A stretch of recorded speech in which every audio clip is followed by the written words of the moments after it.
Good evening, this is India at 9. I'm Rajdeep Sardesai. Good evening, I'm Anubha Bhosle. 60 minutes of all the news you need right at this hour. Let's begin with our headlines. 300 people are feared dead in a stampede during the stoning of the devil ritual in the Hajj.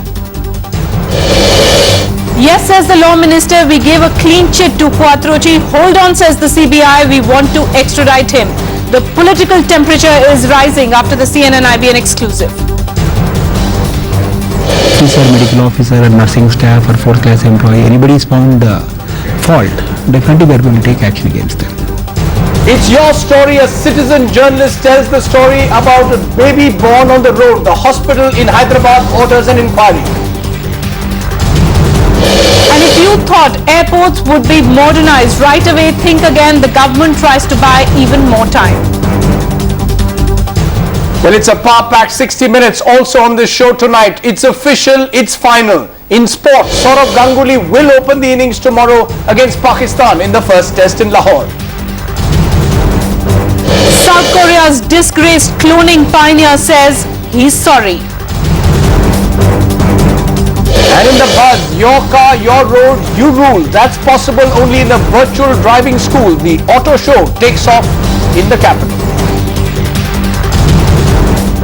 Our top story tonight, at least 200 Hajj pilgrims have died in a stampede in Makkah. The incident occurred during the Hajj stoning ritual. Today, in fact, was the last day of the Hajj and more than 2 million pilgrims had gathered for this ritual.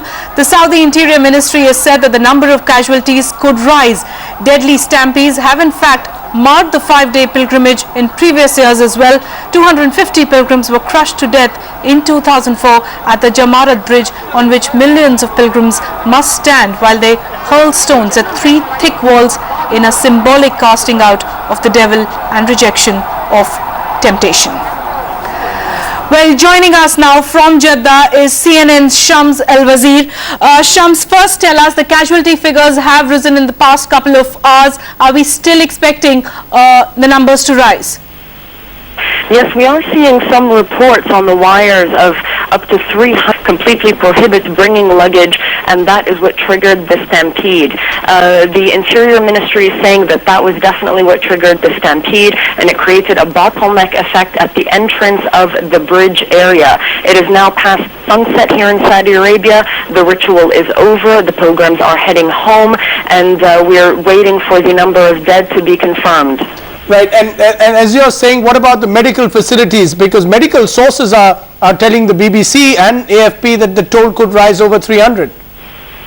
Yes, indeed. Well, at this point, we have yet to have any confirmation. The Saudi Interior Ministry is the only official agency that is authorized to give the official death toll. They have yet to come out with a statement on that.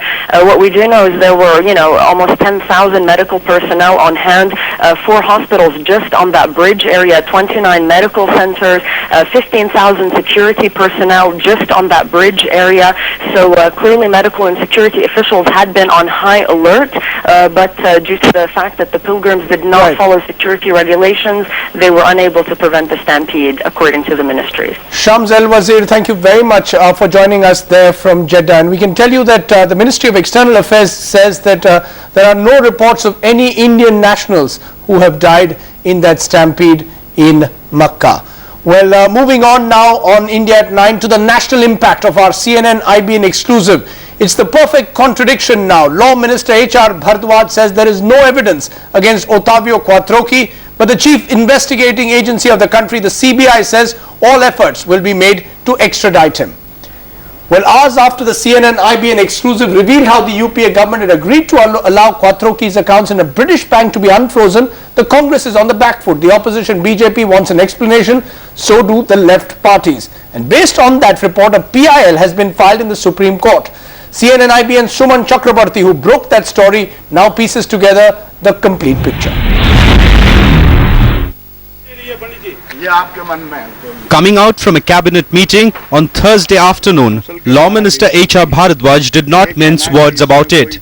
कोई गलत बात हुई, ये तो गलत बात तो ये थी कि बगैर सबूत के किसी का पैसा आप जब्त करा दो.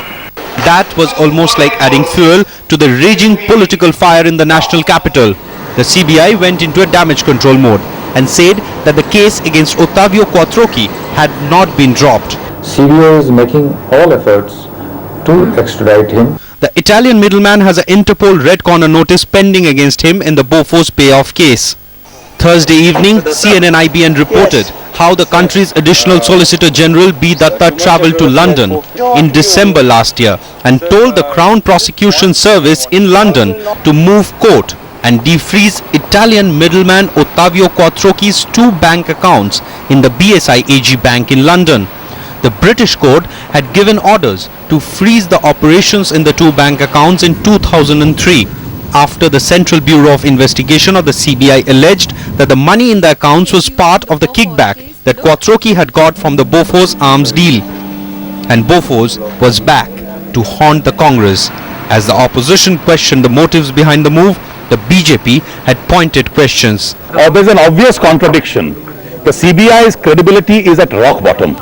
The CBI cannot say that we are going to extradite him, we are going to prosecute him, at the same time enable the government of India to make a friendly gesture towards Quattrokey so that he takes away the kickback money.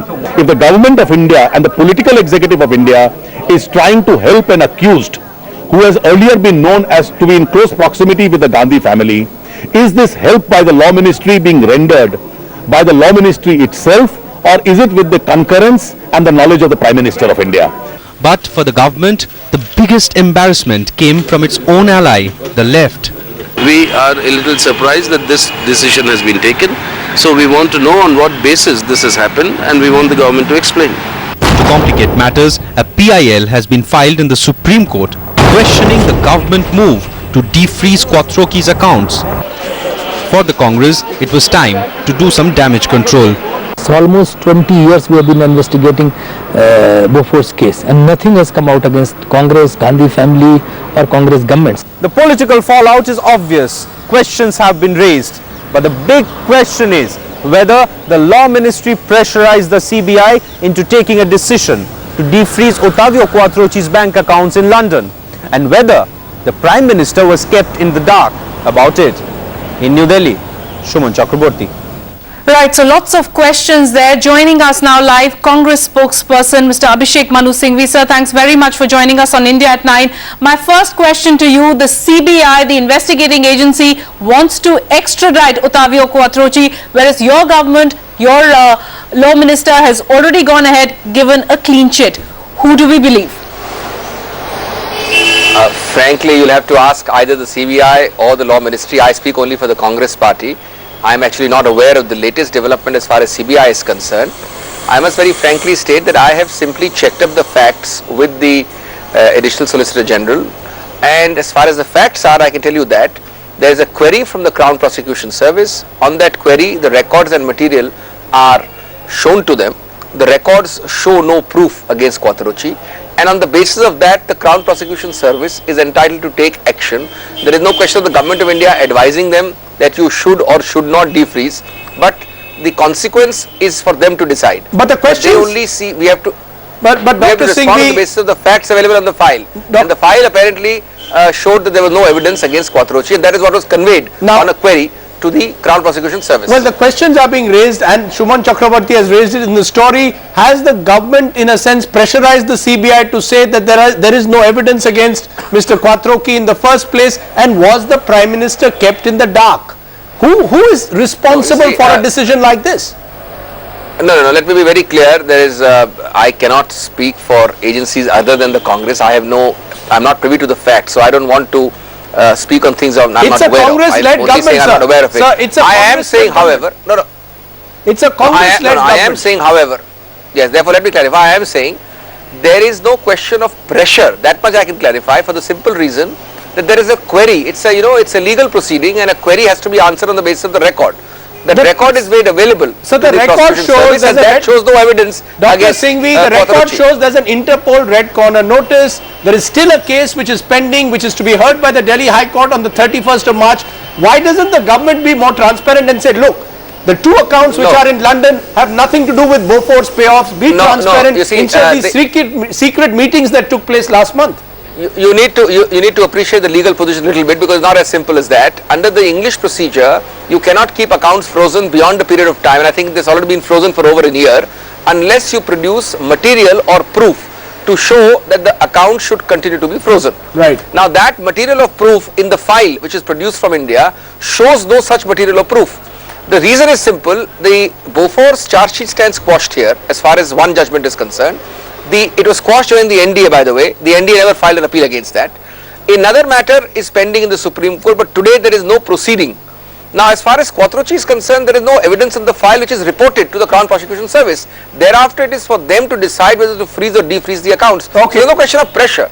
But whether the CBI is privy to some other information or not, I can't say, I have no idea. Okay, Dr. Singhvi, thanks very much for joining us and giving us the Congress position. Right. So while the Bofors